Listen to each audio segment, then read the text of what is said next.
주안의 만나 6월 21일 화요일 묵상을 함께 나오도록 하겠습니다. 오늘 말씀은 사무엘상 28장 3절에서 25절 말씀으로요.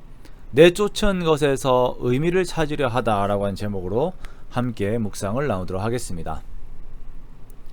오늘 본문은 블레셋 군대로 인한 두려움을 이기지 못하고 신접한 여인을 찾으러 간 찾아간이 맞겠죠. 찾아간 사울의 모습을 말씀을 하고 있습니다.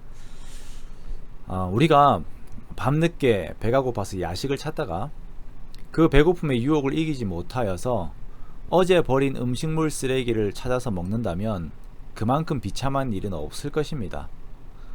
이란 말을 하는 것도 정신건강에 해로울 만한 그런 상황이죠. 그런데 영적인 상황에서 이러한 일들이 벌어지게 된다면 이것은 비참함을 넘어서서 아주 위험한 일이 됩니다. 그런데 하나님으로부터 기름 부음을 받았던 사울이 지금 이러한 상황까지 가게 됩니다. 사무엘이 죽었을 때에 온 이스라엘이 이 일을 두고 슬퍼합니다. 그리고 이 슬퍼함과 함께 잠깐의 영적인 각성이 일어나게 되는데요. 그것은 3절 말씀에 보면 사울이 이 시각을 기점으로 하여서 신접한 자와 박수를 그 땅에서 쫓아내었다는 것입니다. 우리가 하나님의 은혜를 입을 때에 혹은 내 영혼의 갈급함으로 인하여서 하나님을 간절히 찾을 때가 있습니다. 사무엘과 같은 영적인 지도자가 죽는다든지 할 때, 혹은 우리가 그 말씀에 크게 은혜를 받을 때, 그렇게 하나님의 말씀이 크게 다가올 때가 있지요. 이때 나타나는 반응은 하나님 앞에서 해가 되는 무가치한 것들을 내 삶에서 버린다라는 것입니다. 그래서 우리가 수련회나 혹은 집회 등을 통하여서 은혜를 받으면 그 뒤에는 우리 삶에서 버리는 것들이 많아요. 청년들은 세상의 음악들을 많이 버리죠. 그래서 옛날 제 친구들 보면 수련회가 끝나면 테이프, CD, 안 좋은 비디오 그런 것들 많이 버렸습니다.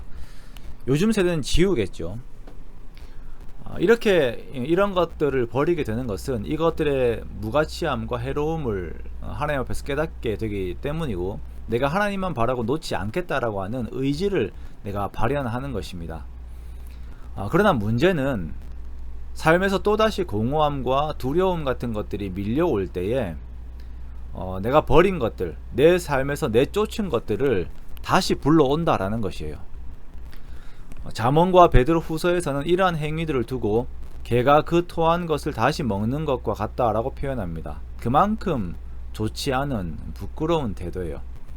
이것을 오늘 사울이 행하고 있는 것입니다. 블레셋이 전쟁을 하려고 진을 치고 있자 사울은 그 마음이 두려움으로 인해서 크게 떨립니다. 그 상황에서 하나님께 묻는데요, 하나님께서 대답을 하지 않으세요. 그러자 사울은 절대 해서는 안 되는 방법을 가지고 옵니다. 하나님을 대적하는 입장에 있었던 신접한 자를 찾아가서 그 사람에게 기대겠다라는 것이에요. 그의 신하들에게 신접한 자를 찾으라고 말합니다. 내가 그리로 가서 그에게 물으리라. 이렇게 사울의 신하들은 엔돌에 있는 신접한 여인, 즉 무당을 찾아냅니다. 그리고 사울은 변장을 하고 그 여인에게 찾아가요. 사울이 변장했다라고 하는 것은 그가 하는 일에 대한 부정직함을 그가 알았다는 것입니다. 그러나 그렇게 해서라도 그 여인을 찾아가겠다라고 하는 것은 이미 사울의 그 영적인 양심이 굳었다라고 하는 것을 보여주는 것이죠. 사울은 그 여인에게 가서 사무엘을 불러 올리라라고 말합니다. 강신술을 요청하는 것인데요, 강신술은 하나님께서 금지하시는 것입니다. 레위기 19장에서는 신접한 자와 박수를 믿지 말라라고 분명하게 말씀을 하였어요.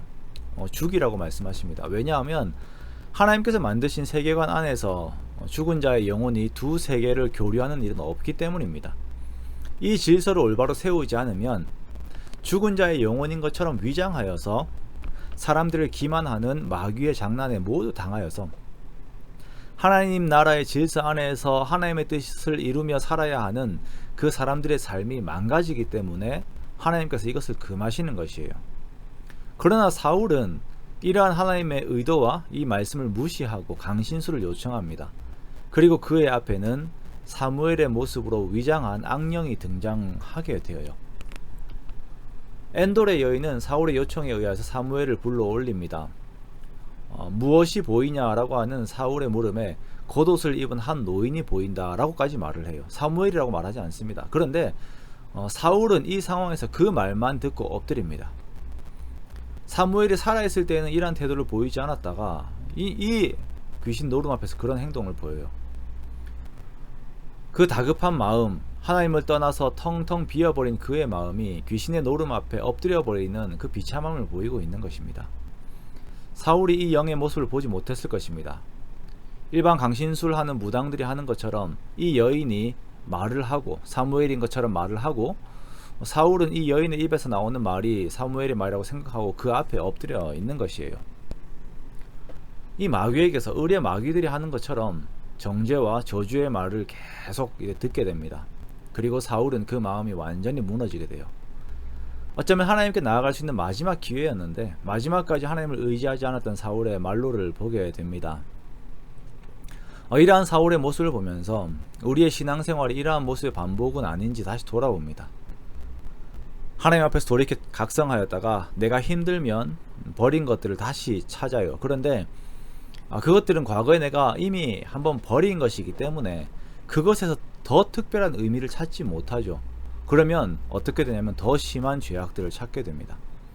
사울은 처음에는 사무엘을 기다리지 못하고 번제를 드려버리는 우를 범했지만 반복되는 죄악들 속에서 마지막에는 강신술에까지 손을 대는, 강신술에까지 자기 자신을 맡겨버리게 되는 것입니다.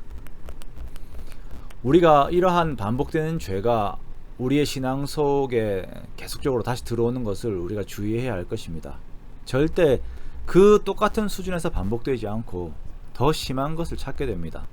그러므로 하나님께서 은혜 주신 것이 있다면 그 은혜의 의미에 더욱 감사하고 그 은혜를 추구하며 주님의 사랑 안에 머물러 애를 쓰는 우리가 되어야 할 것입니다.